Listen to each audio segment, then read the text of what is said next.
Bonjour à vous toutes et à vous tous. Pour ceux qui ne me connaissent pas, je m'appelle Valentin Valbert et je suis voyant et médium. Je vais céder aux nombreuses demandes concernant une guidance, une consultation sur le pass Covid, à savoir évidemment que la plupart des pays en Europe souhaitent l'imposer pour les vacances d'été, donc soit l'obligation d'un vaccin, soit un test PCR négatif, soit une preuve de guérison, en fait, d'immunité due par la guérison par rapport au Covid.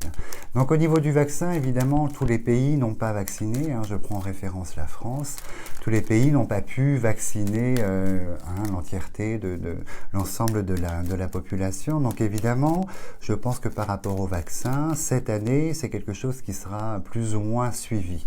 Et évidemment, si vous voyagez, il vous faudra le test PCR négatif. En revanche, pour l'année prochaine, il est convenu, il est établi donc avec l'Union européenne, le comité européen, donc avec l'accord évidemment de tous les pays, que le pass sanitaire comprenne la preuve du vaccin. Donc ça, à ce niveau-là, ça se corse.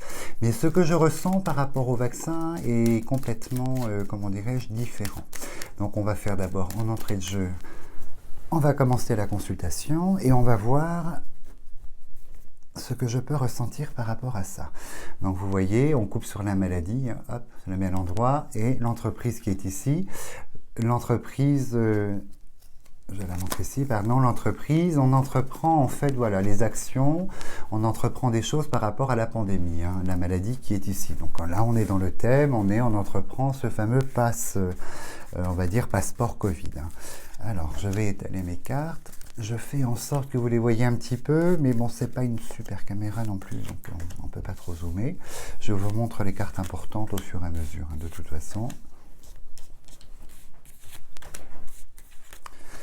Alors, on commence l'histoire. Donc, on a la roue du destin, donc qui s'est déjà enclenchée. La roue du destin, le passé, donc c'est que la situation, la dynamique par rapport au passeport Covid, avec la ruine qui symbolise le passé, est déjà en route en fait. Et l'Union européenne a déjà acté l'idée, effectivement, de la carte de l'Union, donc l'Union européenne, a acté l'idée, évidemment, avec la couronne, de nous imposer ce passeport Covid sur le plan européen.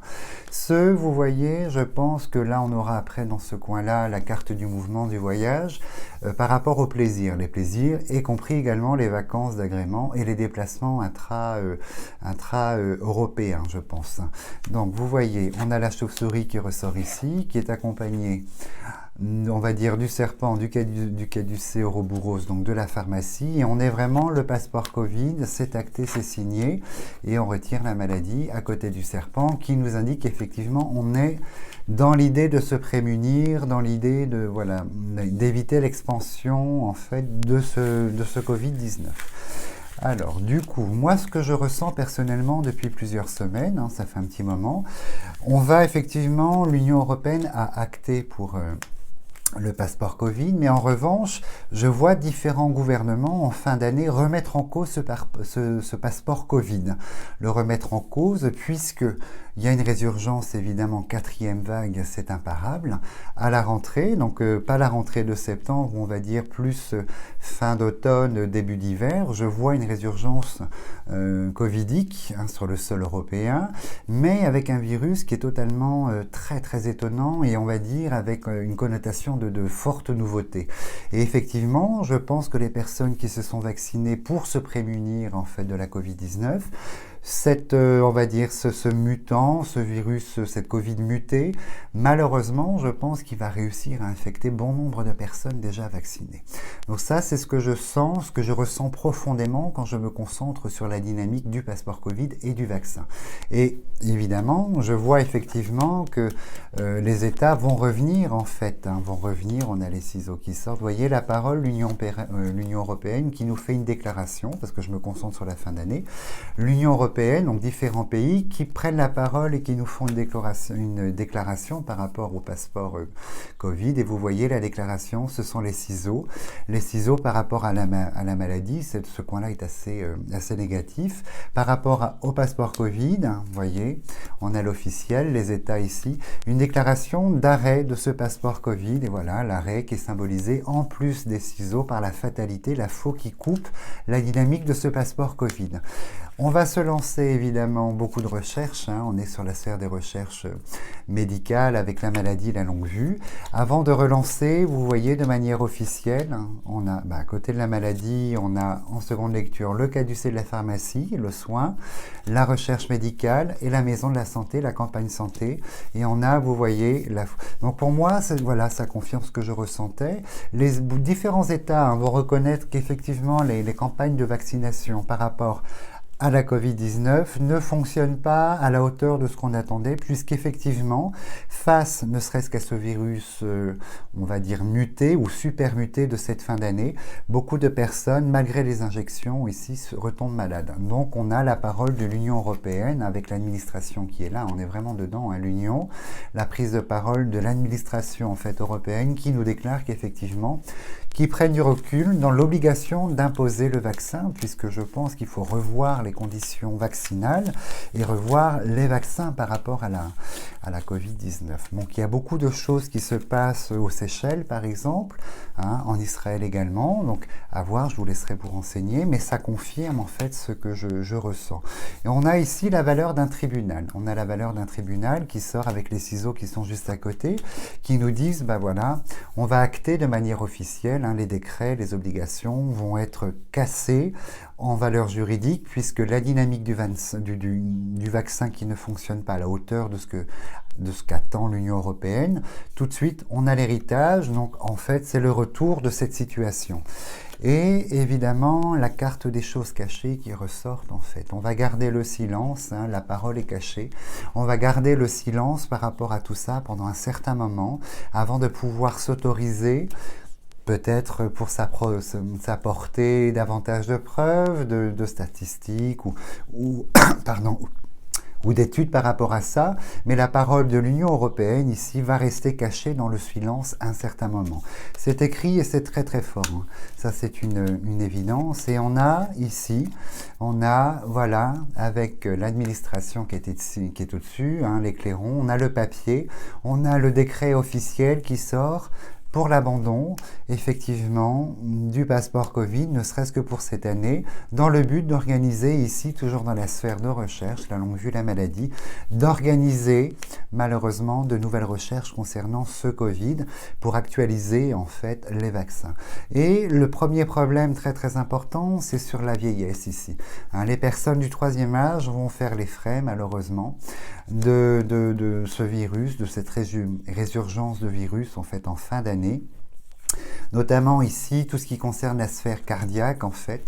Donc on me dit, moi, ce que je ressens, c'est que la sphère, hein, dans un premier temps, du troisième âge, de la personne âgée, d'un certain âge, va malheureusement être la première victime, entre guillemets, de cette résurgence, en fait, hein, et de ses conséquences.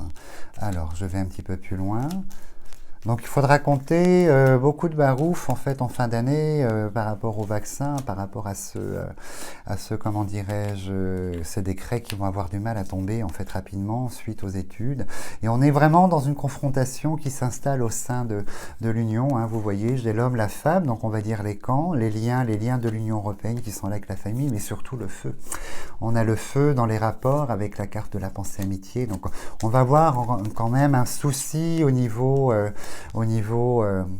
on va dire, mettre tout le monde d'accord, puisqu'on se retrouve ici avec les têtes couronnées, il y a 2 couronnes, donc des chefs d'État ou des responsables d'OMS, enfin que sais-je, ce type d'institution. On a vraiment cette idée de confrontation, d'imposition d'idées, vous voyez, une partie qui dit non, c'est pas vrai, l'autre partie qui dit voilà les constats. Donc, mais tout était, comment dirais-je, tout sera révélé de toute façon, puisque de nouvelles recherches ici sont lancées dès cette fin d'année pour revoir la composition des vaccins. Donc ça, c'est une certitude. Après, ne m'est pas sorti la jeunesse, en fait, l'adolescence, la jeunesse, ne m'est pas sorti du tout ce type de sensation pour cette résurgence, en fait. Et je pense que les problèmes vont s'axer vraiment, malheureusement, sur une catégorie de personnes beaucoup plus âgées, en fait. Un vrai drame. Donc là, nous avons la jeunesse qui ressort ici. Hop, la stérilité et la trahison par rapport à la jeunesse ici, je vous montre, on a la carte de la jeunesse, les enfants de la famille qui sont là, la clé du destin, la corde et la stérilité et les retards. Donc il est évident que lorsque ces problèmes on va dire de résurgence virus et de vaccins malheureusement qui ne font pas leur travail en fait à la hauteur de ce qu'attend l'Union européenne, il est évident, vous voyez, on a le retard et on a l'arrêt de la campagne de vaccination. Donc en fait, je pense que le monde entier, du moins l'Europe, va arrêter de vacciner dès cette fin d'année dans l'attente de découvrir en fait quel type de virus et comment l'incorporer et comment trouver des vaccins qui soient vraiment efficaces. Je mets l'accent dessus puisque la 4e vague pour ma part me semble, comment dirais-je, quasi inévitable, vaccination ou pas, puisque les vacances d'été, les gens vont bouger et on voit l'ensemble des États qui allègent évidemment et les gens vont continuer à vivre, ce qui est tout à fait logique et normal après l'enfermement, des confinements. Donc du coup, moi ça me semble évident. Malheureusement, ça me semble évident qu'on ait cette dynamique en fait de retour. Alors, on aura, vous voyez, j'ai la carte de la grande incertitude concernant la sphère de l'enfant ici. Et quand on a l'enfant, la jeunesse ici, la jeunesse beauté, la richesse et l'incertitude, c'est que vraiment les questions vont être réellement posées en se disant, par rapport à l'Union et aux chefs d'État en général, continuons-nous, allons plus en avant dans la vaccination ou arrêtons réellement. Et vous voyez la résurgence du virus qui est là, j'ai l'île et l'étranger, j'ai la chauve-souris au-dessus, la maladie, et je pense que le virus, en fait, ce fameux virus qui est très létal, visiblement, très infectant, très infectieux, je ne sais pas comment le dire, mais vous voyez, on a l'île, l'étranger, les oiseaux, c'est évident que la nativité, c'est un virus qui va nous venir de l'étranger et qui va déferler sur le continent européen, en fait. Et quand nous avons ici, effectivement, la pyramide, on est sur une base qui va être croissante, et moi, j'ai quand même tendance à dire qu'on va devoir passer une partie de l'hiver jusqu'à l'automne avec l'arrivée de ce virus ici, puisque j'ai les ciseaux qui actent le fait qu'effectivement, on est dans cette dynamique et en seconde lecture, troisième lecture, la campagne santé, on est sur du printemps de l'année prochaine. Et la dernière carte que j'ai gardée, comme la coupe, c'est entreprendre. Donc en fait, effectivement, il y aura quand même, ce qui est une bonne nouvelle, une dynamique d'entreprendre les choses par rapport à cette résurgence de virus et ces constats de vaccins qui ne remplissent pas leur rôle. Et moi, ce que je redoute malheureusement, c'est cette sphère des personnes d'un certain âge ici qui est très lourde, où malheureusement, je crois que les premières interactions et les effets secondaires assez lourds vont agir sur cette catégorie de personnes, malheureusement. Donc, du coup, vous voyez, je suis allé un petit peu plus loin en lecture que le passeport Covid en lui-même. Effectivement, il est là, les États vont le mettre en place avec ses obligations que je vous ai citées tout à l'heure, ces 3 obligations. Mais pour cette année, l'obligation vaccinale, non, puisqu'on n'a pas vacciné en fait l'Europe entière ou le monde entier, donc c'est impossible. L'idée très présente de l'inscrire l'année prochaine sur ce passeport Covid, mais on va vite s'apercevoir, comme je vous disais, cet hiver, qu'il y a un gros souci, vaccin, résurgence de virus et ses conséquences. Donc du coup, l'idée sera suspendue, c'est évident. Et là, c'est très marqué au niveau de la sphère de recherche.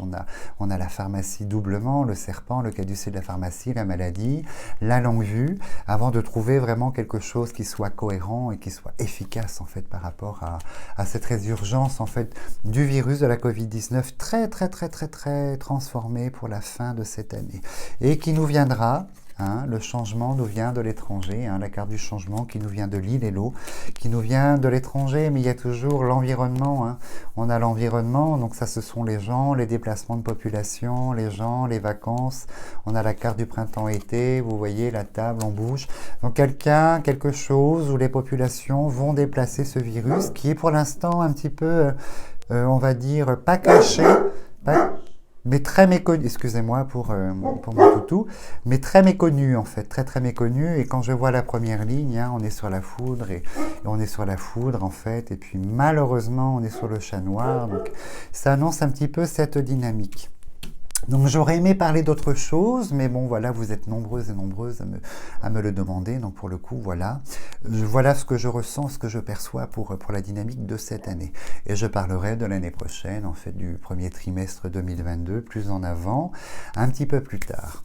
Donc moi je vous souhaite une très très bonne semaine et toujours si vous aimez mes interventions, n'hésitez pas, les pouces, les abonnements, mais de partager la chaîne, ce qui est intéressant, d'avoir différents points de vue, plutôt positifs ou plutôt négatifs dans les commentaires. C'est toujours très intéressant de pouvoir échanger nos idées, nos certitudes par rapport à tout ça. Je vous souhaite une très très bonne semaine et je vous dis à dimanche.